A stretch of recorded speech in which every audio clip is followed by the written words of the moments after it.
Baik, perkenalkan nama saya Fajar Kusuma dari FKUKDW angkatan 2017.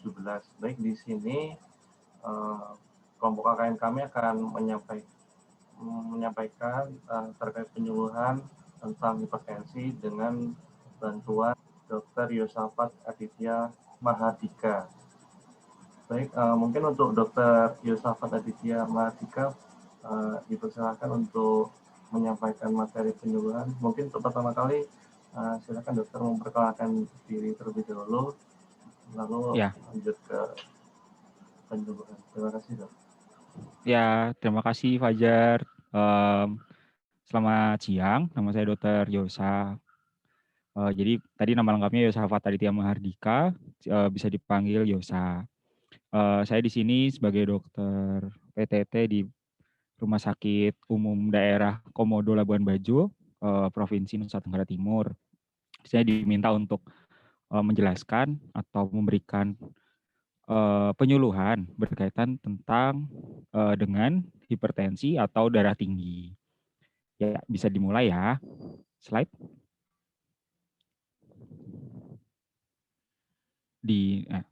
Pertama pengertiannya.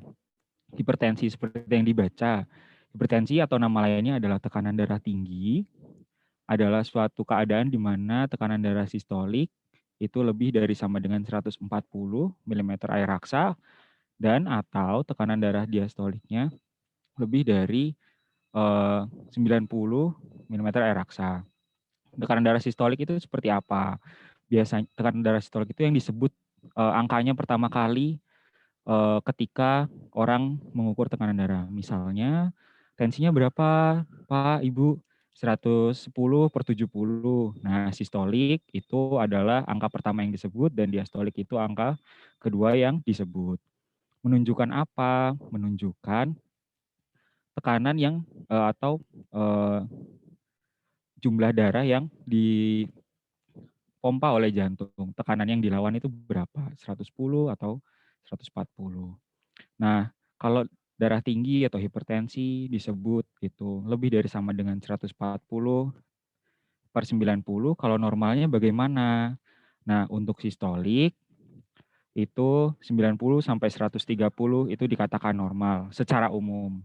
Kalau diastolik itu 60-90 dikatakan normal. Kalau lebih berarti darah tinggi, kalau kurang berarti tekanan darah rendah atau hipotensi. Nah, di sini ada poster dari Kemenkes disebut sebagai silent killer atau pembunuh diam-diam. Karena apa? Seringnya tanpa keluhan. Boleh dilanjut?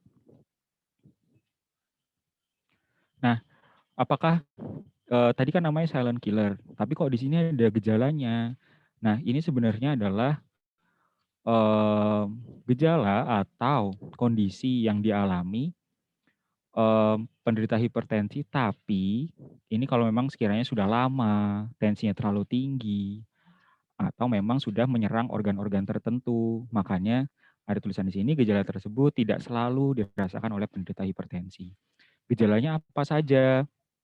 Sakit kepala, gelisah, jantung berdebar, pusing, penglihatan kabur, rasa sakit di dada, mudah lelah, dan lain-lain.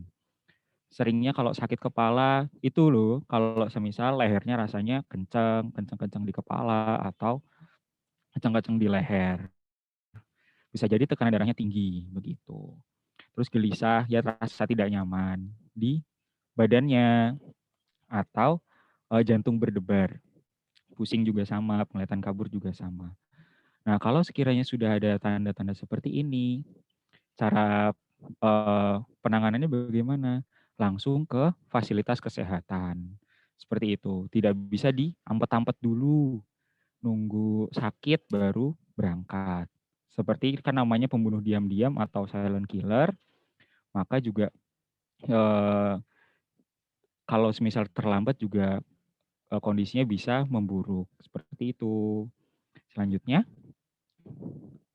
bisa dilanjut? Ya. Faktor resiko hipertensi. Nah, kalau semisal kondisi-kondisi seperti apa sih yang bisa memicu hipertensi? Jadi dibagi jadi dua, yang bisa dirubah atau bisa dimodifikasi, yang kedua tidak bisa dimodifikasi. Yang bisa dimodifikasi itu berkaitan dengan gaya hidup atau pola hidup. Seperti konsumsi garam berlebih itu kan bisa dikurangi. Lalu dislipidemia itu kolesterol berlebihan, konsumsi alkohol berlebih, minum minuman beralkohol, lalu stres, itu pemicu yang mungkin sering ya, itu bisa dimodifikasi seperti bisa bermeditasi atau mendengarkan apa-apa, melakukan sesuatu yang kita suka. Lalu diet tinggi lemak atau makan makanan tinggi lemak, gorengan, pisang goreng, di pinggir-pinggir jalan enak memang, tapi akibatnya juga bisa memicu darah tinggi atau kurang aktivitas fisik. Jadi kurang olahraga. Terus kalau nyapu rumah, Mas olahraga enggak, Dok? Ya enggak. Aktivitas fisik itu maksudnya aktivitas yang rutin dilakukan dengan gerakan yang teratur, senam, jalan kaki, lari. Ya kalau sudah umurnya agak tua ya lebih baik aktivitas fisik ringan saja, jalan kaki begitu. Itu bisa diubah. Merokok. Nah, bapak-bapak yang merokok itu atau ibu-ibu juga bisa sih. Nah, itu rokoknya dikurang-kurangin, kegemukan, obesitas kayak gitu. Resiko lalu selanjutnya resiko yang tidak dapat diganti atau dimodifikasi, umur. Umur kan nambah terus. Nah, itu tidak bisa dimodifikasi. Kita tidak bisa selalu muda. Lalu jenis kelamin. Perempuan laki-laki tidak bisa gantian. Lalu riwayat keluarga. Jadi riwayat keluarga yang memiliki penyakit darah tinggi kemungkinan memiliki resiko lebih tinggi untuk kita mengalami hipertensi juga. Nah, sebenarnya tadi semua ini berhubungan dengan apa sih? Kalau hipertensi itu lebih kepada kakunya pembuluh darah, sehingga darah yang dipompa itu kan banyak. Nah, itu juga bisa membuat tekanan darah tinggi. Ini juga berhubungan dengan genetik tadi. Kalau konsumsi garam berlebih kenapa? Bapak, Ibu, dan teman-teman sekalian, garam itu mengikat air. Jadi ketika cairan berlebih di dalam badan kita, di dalam pembuluh darah, itu bisa meningkatkan volume cairan yang tidak seharusnya. Jadi kencingnya kurang, tapi dia berputar di dalam tubuh, sehingga ketika jantung memompa itu yang dipompa sangat banyak. Nah, itu menimbulkan tekanan yang berlebihan. Makanya garam bisa memicu darah tinggi. Kalau tadi kolesterolnya banyak, kenapa? Kolesterolnya banyak itu berhubungan dengan ukuran atau diameter dari pembuluh darahnya. Semakin banyak kolesterolnya, semakin sempit pembuluh darahnya. Makanya tensinya atau tekanan darahnya bisa tinggi begitu. Konsumsi alkohol berlebih juga nanti hubungannya sama, bisa memicu juga kolesterol yang berlebih juga. Diet tinggi lemak juga hubungannya sama. Kurangnya aktivitas fisik itu sebenarnya berhubungan dengan kelenturan pembuluh darah. Tadi hubungannya bisa sama umur tadi, tapi bedanya ini bisa dimodifikasi. Semakin kita banyak aktivitas fisik, semakin pembuluh darah kita itu bisa menyempit dan melebar dengan baik. Jadi ketika dia dibutuhkan untuk melebar, dia akan melebar. Ketika kita rajin atau rutin berolahraga. Nah, kalau semisal jarang berolahraga ya, pembuluh darahnya akan segitu-segitu aja, tidak terbiasa untuk latihan mengecil atau melebar. Begitu. Merokok itu berhubungan dengan sama kekakuan pembuluh darah. Jadi kalau pembuluh darahnya kaku, tadi dia tidak bisa melebar, darah yang dipompa harus banyak, jadi jantung darahnya naik. Kegemukan juga sama, berhubungan dengan seperti itu. Dilanjut. Ya, selanjutnya ini dari Kemenkes dan Germas, biasanya di Puskesmas, kita harus tahu tekanan darah kita. Nah, tadi dibagi kan, tadi dilihat ada faktor risiko yang bisa diubah dan tidak bisa diubah. Nah, kalau yang tidak bisa diubah itu termasuk di dalam hipertensi esensial atau primer. Kita nggak tahu penyebabnya. Biasanya dari muda tensinya sudah tinggi. Kita anak umur 16 tahun tensinya sudah 150/100. Wah, kok tinggi, Dok? Penyebabnya apa ya? Ya kemungkinan genetik, tapi sejauh ini belum tahu. Nah, selanjutnya ada hipertensi sekunder. Dapat ditentukan kan 10%. Bisa kelainan pembuluh darah, gangguan kelenjar gondok atau tiroid, lalu ada penyakit kelenjar lain, adrenal, lalu juga yang didapat dari penyakit-penyakit lain. Saya ada gangguan hati, tadi ada juga gangguan kolesterol, itu termasuk dalam hipertensi sekunder. Nah, untuk menegakkan diagnosis hipertensi, dilakukan pengukuran darah gimana? 2 kali dengan jarak 1 minggu. Misal, Bapak, Ibu, dan teman-teman periksa ke puskesmas atau ke klinik atau ke rumah sakit. Tensinya hari ini 160/90. Sudah. Lalu kok tinggi ya? Coba deh dicek lagi 10 menit lagi, duduk-duduk dulu. Tetap 160/90. Nah, dicek lagi 2 kali. Jadi hari ini pertama, jarak 1 minggu lagi, cek lagi. Masih sama enggak? Kalau misalnya turun tanpa minum obat atau tanpa pengurangan makan dan lain sebagainya, ya berarti bisa hipertensi. Kalau menetap juga hipertensi. Jadi gini maksudnya, kalau dalam seminggu itu sudah merubah pola hidup terus turun, ya berarti hipertensi. Misalnya udah ngurangin garam dan lain sebagainya. Tapi kalau tidak tanpa perubahan pola hidup dan tanpa konsumsi obat tensinya tetap, berarti termasuk di dalam hipertensi atau tekanan darah tinggi. Next.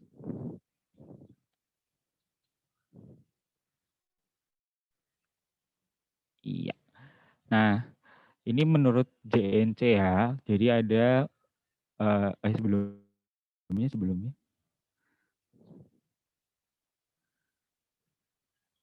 yang tadi.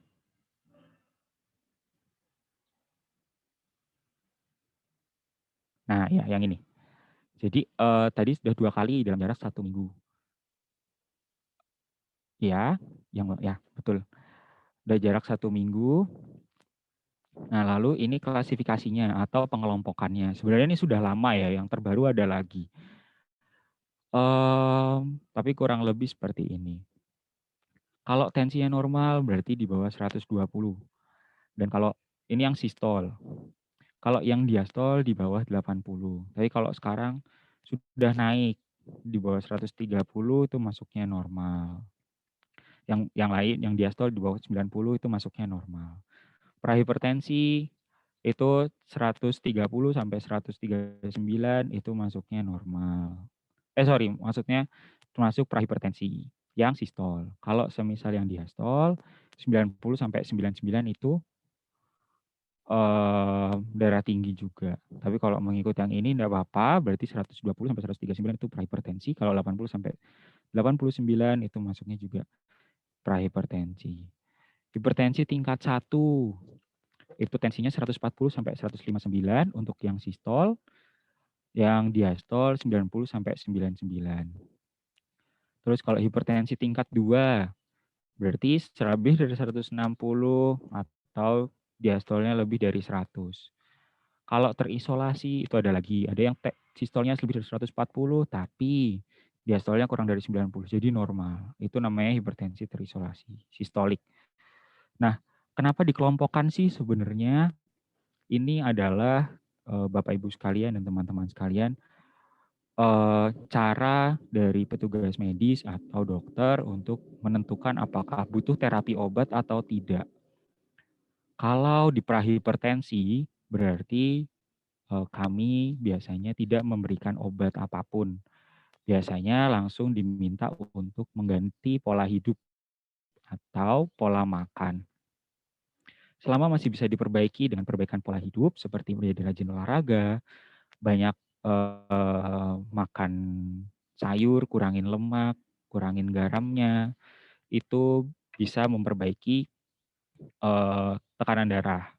Tapi apabila hipertensi tingkat 1, tingkat 2, dan lebih lagi di atasnya, maka itu memerlukan terapi atau pengobatan. Biasanya nanti dari puskesmas akan memberikan obat, dan obatnya itu kalau semisal Bapak dan Ibu tergabung di dalam BPJS itu gratis kayak gitu.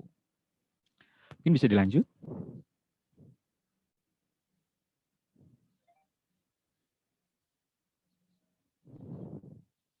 Next. Nah, tadi saya sudah bilang kan kalau semisal tensi bisa dikontrol dengan obat enggak?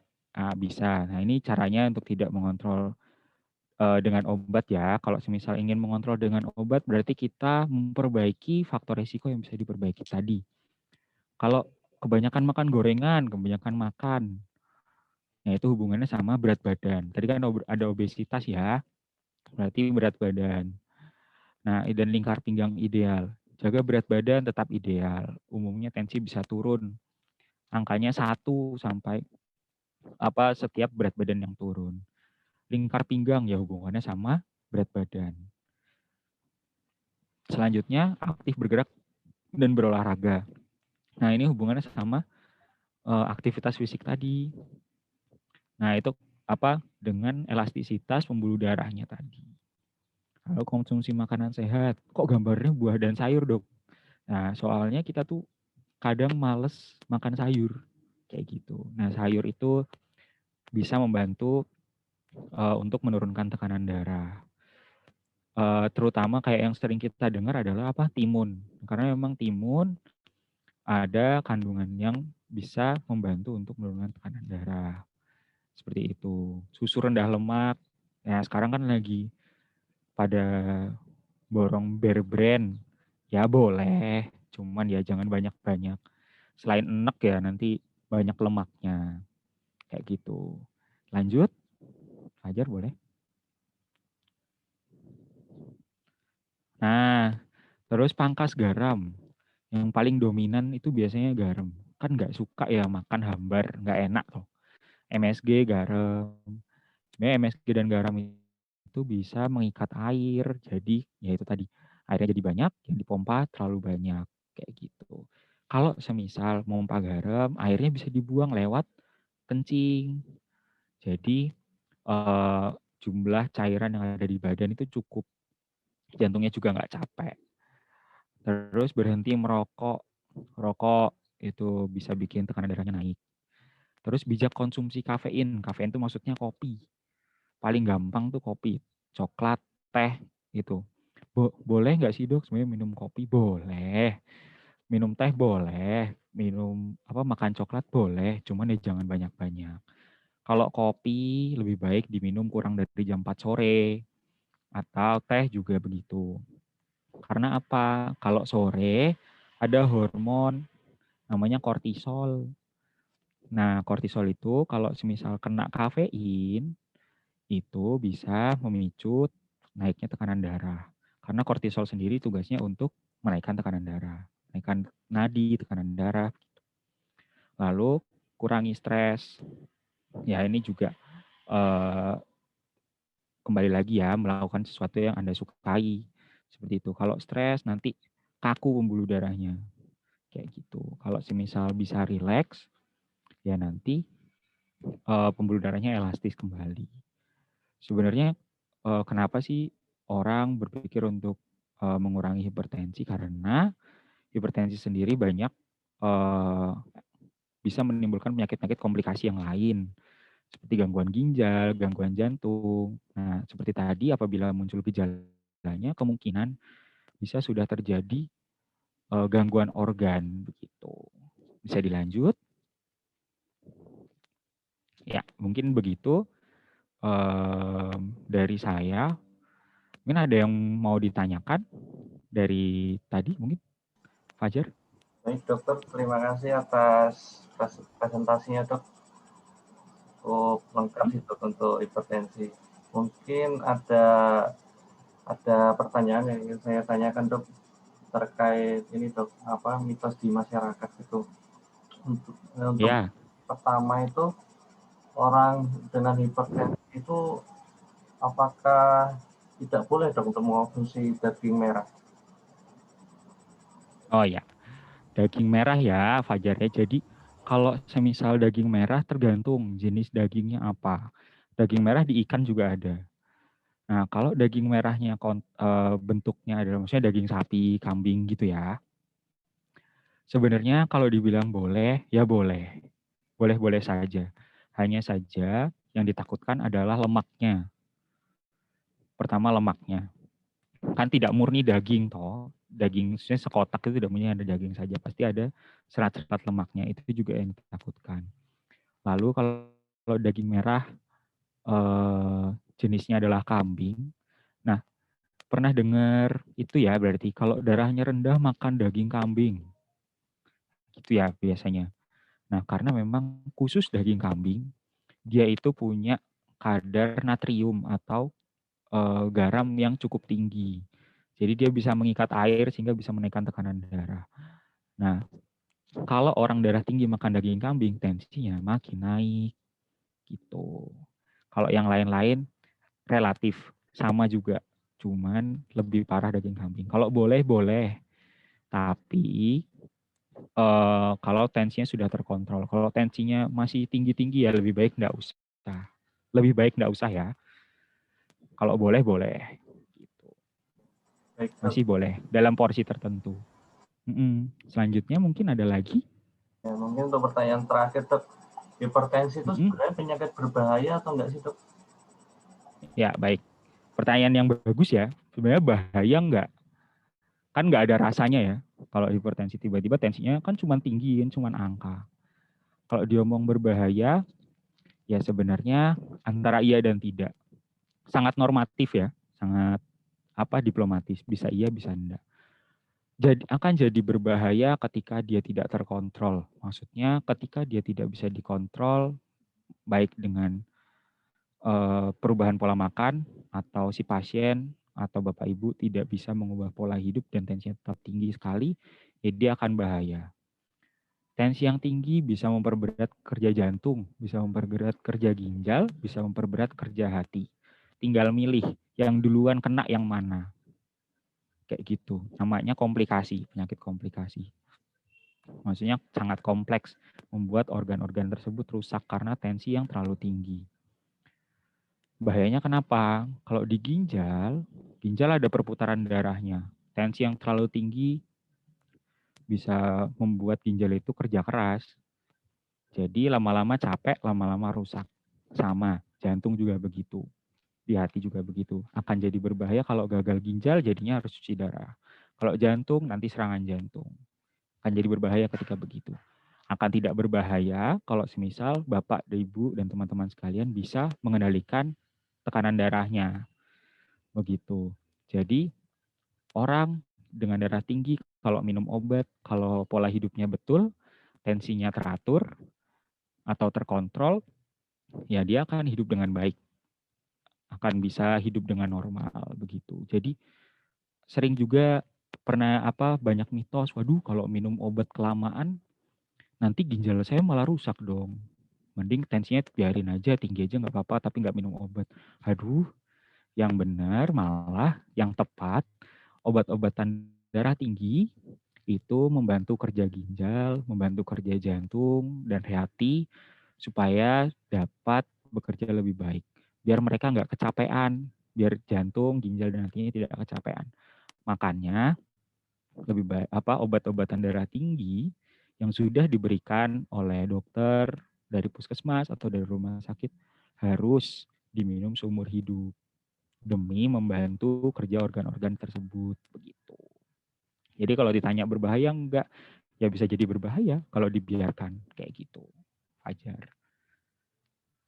Baik, Dok. Terima kasih untuk jawabannya, Dok. Mungkin itu saja untuk pertanyaannya, Dok. Ya.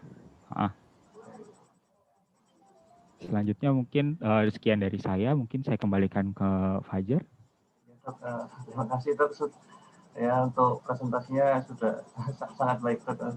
Terima kasih sudah menyempatkan waktunya untuk Sama-sama. bantu kami dalam KKN, Dok.